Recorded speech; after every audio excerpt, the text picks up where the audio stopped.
Olá, meus amados irmãos, eu vos cumprimento com a santa e gloriosa paz do nosso amado Salvador Jesus Cristo. Aqui é o vosso amigo, pastor Daniel Rosa Dutra. Muito obrigado por você mais uma vez estar acessando o nosso canal, o canal Leitura Diária EBD. No domingo, dia 21 de setembro de 2025, estaremos estudando a lição de número 12, que tem como título O Caráter Missionário da Igreja de Jerusalém. E a leitura diária de sexta-feira, dia 19 de setembro de 2025, foi assim intitulada Formando a Identidade Cristã. E o versículo escolhido foi Atos capítulo 11, versículo 26, que diz: E sucedeu que todo um ano se reuniram naquela igreja e ensinaram muita gente. E em Antioquia foram os discípulos pela primeira vez chamados de cristãos.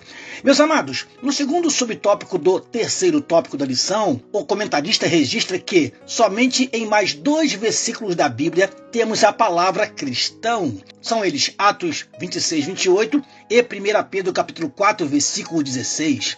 Analisemos, pois, estes versículos e veremos o que eles nos falam sobre o que é ser cristão. Em Atos capítulo 26, versículo 28 diz: E disse Agripa a Paulo: Por pouco me persuades a me fazer cristão. Ao que Paulo respondeu no versículo seguinte: Provera a Deus que, ou por pouco ou por muito, não somente tu, mas também todos quantos hoje me estão ouvindo se tornassem tais qual eu sou, exceto estas cadeias. Por estes versículos, entendemos que ser cristão é ser persuadido a viver pela fé em Cristo, algo que é extensivo a todos que ouvem o Evangelho, até mesmo os que estão nos mais altos postos políticos. Ser cristão é ser convertido. Já na primeira carta universal de Pedro, precisamos ler 3 versículos anteriores para entender melhor o que o texto nos diz.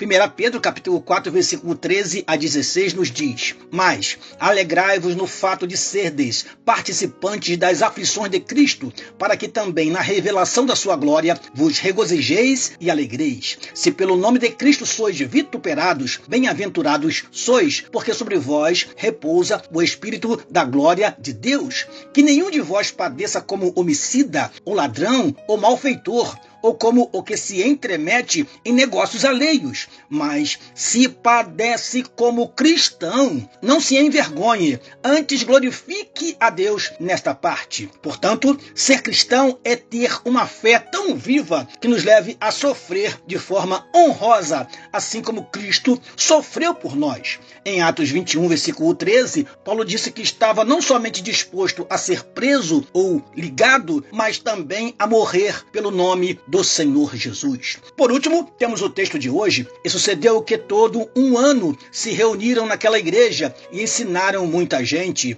E em Antioquia foram os discípulos pela primeira vez chamados de cristãos. Como afirma a revista, há quem considere que era uma forma de zombaria. Mas, analisando o texto, podemos dizer que Lucas não fala dessa forma. Note que estamos falando de uma igreja de gregos, de pessoas que não eram judias, de uma cidade cosmopolita na qual mais de 500 mil pessoas residiam naquela época. Note também que o contexto nos mostra que os crentes de Antioquia passaram por um discipulado de 1 ano com Saulo e Barnabé. Percebe-se que eles receberam essa denominação como prova de uma nova identidade, a identidade cristã, ou seja, o fato de serem parecidos com Cristo. Eles não se autodenominaram, foram chamados. Eles não se intitularam, mas sim a vida, a fé e as atitudes que tinham fizeram com que fossem assim chamados. Eles não tinham referência e identidade alguma com os judeus, o que favoreceu a formação de uma identidade própria. Foram chamados de cristãos. Portanto, a conversa palaciana entre Agripa e Paulo mostra o alcance dessa identificação. A epístola de Pedro mostra o preço a ser pago ao assumi-la. E o texto de hoje nos mostra a importância do discipulado e do ensino sistemático, como o que acontece na escola bíblica dominical, para que esta identidade seja gerada nos seguidores de Cristo. Meu amado irmão, seja verdadeiramente cristão, aprendendo, sofrendo e assumindo a identificação com Cristo em todos os lugares. Deus vos abençoe, em nome de Jesus. Amém.